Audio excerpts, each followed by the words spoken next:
Doc on the Run. We help injured runners run. How can you calculate the amount of rest you really need between your running injury and your race? Well, that's what we're talking about today on the Doc on the Run podcast. Now, I know if you call me for a consultation, it is not because you want to talk to me because you watched a YouTube video or listened to a podcast. It's because you have a race and everybody else is telling you there's no way you can do it. Well, that may be my specialty, but today I'm going to actually help you understand how you can figure this out yourself. It's not really that complicated. It's just that other doctors don't want to tell you how to do it. So I'm going to try to explain it to you. So let's say right now you're injured. And when you're injured, you have been given maybe a dreaded fracture walking boot. Maybe you got one of those. Or maybe you even got some crutches, right? You don't like those either. But either way, you're trying to figure out how do you get to here to your finisher medal, right? That's what you want. You want to go do your race, and you want to get the medal. Now, how do you get there? Well, number one, you have to get out of this, and you have to get to the point you can do this. So you have to figure out a couple of things, and there are only a couple of pieces to this puzzle that you really have to know. What you have to really think about is that you have your day today. Let's say today is July 2nd, okay? This is a real example, by the way. Let's say that your race day is October 26th. So you're injured, it's today, and this is where you have to be ready to run, okay? You gotta be ready on October 26th. And this particular runner, by the way, has got a stress fracture, a real stress fracture, not a maybe stress fracture, and she wants to do the Javelina 100. She wants to run 100 miles. So she's got a fracture, she wants to run 100 miles. And that, in between 94 days. Okay. Now, one way to go about this, what most doctors do is they say, okay, you're injured today, you have this grade of stress fracture. We think based on some research study that somebody published who's never run a mile in their life and didn't really follow a whole bunch of patients, just looked at some patients in this one study, they decided that it takes 12 weeks for you to actually start running after this injury. Not really based on science, but it sure sounds like science the way they present it. If that's true, 12 weeks is about how long? It's about 3 months, right? 94 days is also about 3 months. So could you take 3 months off and then in 4 days get ready to run? Probably not. This is the key thing. The thing you're trying to figure out is how fit you are right now. So you're thinking about your fitness level now. How fit are you now? And how fit do you need to be?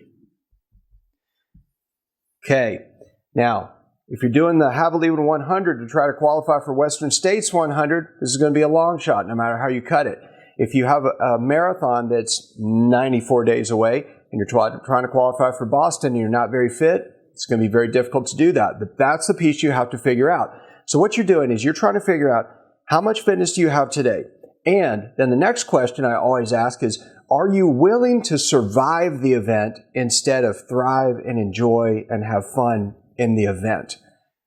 If that answer is yes, then there's almost always a way to get you to do the race. And the example that I gave was that, without boring you with a really long story, basically to prove to my sister, who had signed up for an Ironman race, to prove to her that it was all mental, I basically told her that while I was packing up my bike after Ironman Texas, that I would do 0 exercise between then and Ironman Lake Tahoe. Ironman Lake Tahoe is considerably more difficult than Ironman Texas. But I promised her I would not assemble my bike, I would not get in a pool, I would not go to a gym, I would not run, I would not work out, I would not do any exercise at all for somewhere around 4 months, and then do Ironman Lake Tahoe to prove to her that it was possible. First of all, I'd done a lot of Ironman races when I did that, so I knew mentally that I was capable to do it. And this runner also said she's done hundreds, so it's not her first 100. Your first 100 is probably a lot harder than your 10th 100.